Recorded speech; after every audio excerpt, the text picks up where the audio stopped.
Le fil de Floriane. Le podcast au fil de l'eau, au fil des mots, à fleur de peau, à fleur des mots. Bienvenue à toi dans ce nouvel épisode de mon podcast Le fil de Floriane. Je suis Floriane Despy, thérapeute holistique et numérologue. Je t'aide à déchiffrer ton âme pour retrouver le fil de toi-même. À l'image du fil d'Ariane, mon désir est de t'accompagner à te sentir aligné à ton fil rouge intérieur, comme le dit si bien Thomas Danzbourg. Ce fil rouge qui te conduit à un plus grand discernement de toi-même. La semaine dernière, je t'ai parlé des énergies du mois de mai. Et non, en mai, ne fais pas ce qui te plaît, mais fais ce qui te satisfait. En effet, tu l'auras bien compris. Et pour ce podcast de ce vendredi, j'ai eu envie de mettre à l'honneur la fleur du mois. C'est ce que j'appelle le bouquet fleuri du mois, puisque si tu me suis, tous les mois, je te propose une newsletter dans laquelle je parle d'une fleur et je parle aussi d'un animal totem. Parce que j'aime beaucoup utiliser ces images pour avoir des clés de compréhension sur soi. Tu l'auras compris, les fleurs sont très importantes pour moi parce que chaque fleur possède une essence.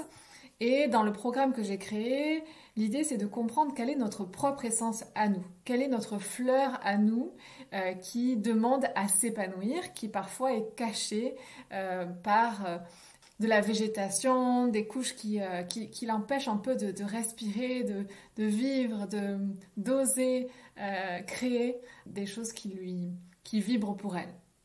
Si je suis une rose plutôt sauvage, aimant la beauté, la sensualité, il est difficile pour moi, si j'ai été élevée comme un tournesol, de vraiment m'épanouir comme une rose, en effet. Parce que dans une famille où le tournesol est là pour rayonner, moi je préfère plutôt la sensibilité, la sensualité, la poésie. Donc c'est très différent. Et l'idée c'est de se connaître, tu l'auras compris, parce que chaque fleur est juste magnifique. Alors ce mois-ci, c'est un mois un peu particulier pour moi, parce que c'est un mois où il y a mon anniversaire, et donc pour tout avouer, c'est là, tout récent, et je passe un cap dans des dizaines. Et j'ai voulu choisir forcément une fleur qui me plaît, qui me correspond. L'année dernière, il y a 1 an, j'avais lancé ma newsletter avec la rose, la fleur de l'amour inconditionnel, qui est vraiment une fleur qui me parle beaucoup. Et cette année, j'ai choisi l'anémone, qui me fascine de par sa couleur vive et son côté un peu à la fois fragile et à la fois avec un certain caractère qu'on lui ressent à l'intérieur d'elle. Dans l'épisode d'aujourd'hui, je te parle de l'anémone, de son histoire, mais aussi du message qu'elle délivre. À quelle occasion il est intéressant de l'offrir en fonction de sa couleur. C'est toujours intéressant de savoir les codes des couleurs des fleurs. Et je terminerai aussi par te parler un petit peu d'abandon, de blessure d'abandon, parce qu'elle nous parle un petit peu de ça, tout en ayant un côté très persévérant, en fait. On va voir dans son caractère, elle a à la fois ce côté très frêle et fragile et vulnérable de la fleur qui ose l'amour, et en même temps avec une force de se relever, quoi qu'il se passe. Alors l'anémone, elle est surnommée la fleur du vent, parce que ses graines peuvent être emportées et dispersées par le vent à des milliers de kilomètres. Dans la mythologie grecque, cette fleur serait née des larmes d'Aphrodite, déesse de l'amour, attristée par la mort d'Adonis, son bien-aimé. On retrouve aussi une autre légende qui rappelle et qui parle de l'anémone dans l'Antiquité, qui raconte que son nom est issu d'une jeune nymphe dont Zéphyr, qui était le dieu du vent, était amoureux. Mais la femme de Zéphyr, la déesse Flora, étant très jalouse, aurait alors transformé la nymphe en une fleur afin de l'éloigner de son époux Volage. Le bel amant Zéphyr ne pouvant plus embrasser la nymphe, c'est pour cela que la fleur aurait tendance à s'ouvrir complètement pour inviter son amant à l'embrasser. Cette fleur est perçue comme une plante assez magique dans certains pays, perçue comme un refuge pour les fées. As-tu déjà remarqué que cette fleur se ferme lorsque une averse approche? On dit qu'elle prédit le temps. L'anémone est une fleur solitaire dont la couleur vive attire le regard. Sa beauté est liée à sa simplicité. Elle peut être associée à la sollicitude, à l'amour intense, à la sincérité et à la persévérance. C'est une superbe combinaison entre un cœur noir et une grande fleur aux pétales légères. Je trouve que ça lui donne un côté irrésistible. Dans mes recherches, j'ai trouvé qu'il y avait 2 types d'anémones. Celles qui fleurissent soit au printemps, qui sont plutôt basses et blanches, et puis une autre catégorie d'anémones qui fleurissent fin juillet jusqu'au premier gelé, qui sont plutôt roses, bleues, blanches, pourpres. L'anémone est une fleur qui a beaucoup de choses à dire. Elle peut avoir des messages très variés en fonction de sa couleur.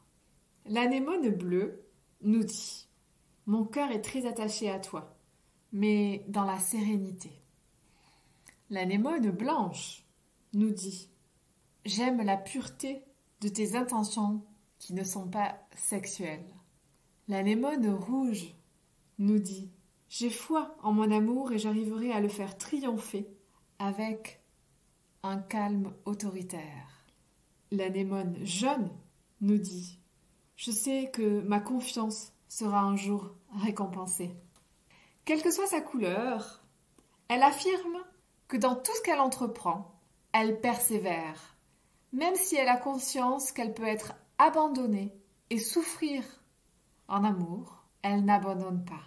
L'anémone ose reconnaître qu'elle s'intéresse à l'autre, qu'elle est amourachée, qu'elle ressent des sentiments. Elle peut montrer sa vulnérabilité et sa sensibilité à l'autre, mais elle ne craint pas d'être abandonnée, parce qu'elle-même n'abandonne jamais. La fleur d'Adonis évoque vraiment une relation amoureuse intense, qui subit les fluctuations de la passion, comme un amour capricieux, comme le vent, qui tantôt nous caresse d'une délicate brise et tantôt s'emballe et se transforme en tempête. L'anémone est la fleur idéale pour déclarer sa flamme. Je dirais peut-être que c'est la fleur qui représente le mieux l'amour de flamme jumelle ou d'âme jumelle, avec cette idée qu'il y a un peu le chaud et le froid, le yin et le yang, une course-poursuite où l'un allume la flamme et l'autre l'éteint. C'est vraiment ce jeu du vent où le parcours, finalement, ce n'est pas l'amour, mais c'est la guérison de blessures, peut-être de blessures d'abandon et de rejet.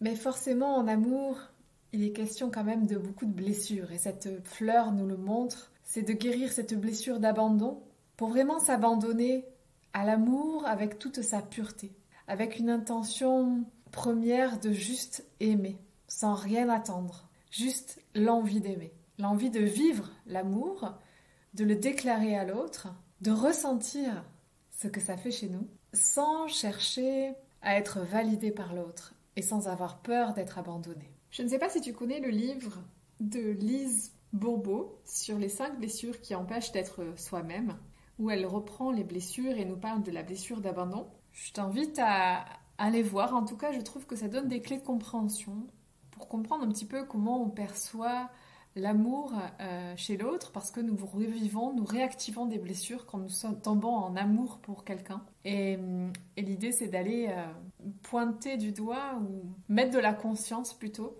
sur ce qui se rejoue chez nous, quelle blessure se réactive face à quelqu'un. Dans la blessure d'abandon, c'est vraiment les questions du parent du sexe opposé en général, mais elle est souvent associée à la blessure de rejet, qui lui nous parle plutôt du parent du même sexe. Elles vont ensemble en général. Les blessures que nous avons sont souvent les mêmes que nos propres parents. Lise Bourbeau écrit « Tant qu'on continue à en vouloir à un parent, même inconsciemment, nos relations avec toutes les autres personnes du même sexe que ce parent seront difficiles. » Et oui, tu l'auras compris qu'en fait, dans mon accompagnement, on parle beaucoup et on travaille beaucoup sur nos blessures, parce que plus on met de la conscience et on devient cette personne, cet être discernant envers soi vis-à-vis de nos blessures, et on comprend que chaque être qui vient à nous, chaque relation vient réactiver une part de nous, une part de notre blessure qui n'est pas encore libérée, et ça nous aide à avancer. Alors l'anémone vient nous réconcilier avec notre blessure d'abandon. Oui, on peut être abandonné, mais ce qui compte, c'est ne jamais abandonner, de toujours persévérer. L'anémone nous souffle « Je ne veux pas te perdre, Ne m'abandonne pas. Je veux être près de toi. C'est vraiment la fleur de la déclaration d'amour. Mais une déclaration d'amour pure, qui n'attend rien en retour. Juste offrir l'amour. Alors, je ne sais pas si on t'a déjà offert un bouquet d'anémones, mais sache que cette personne-là, à mon avis, tu comptes beaucoup pour elle. À la semaine prochaine!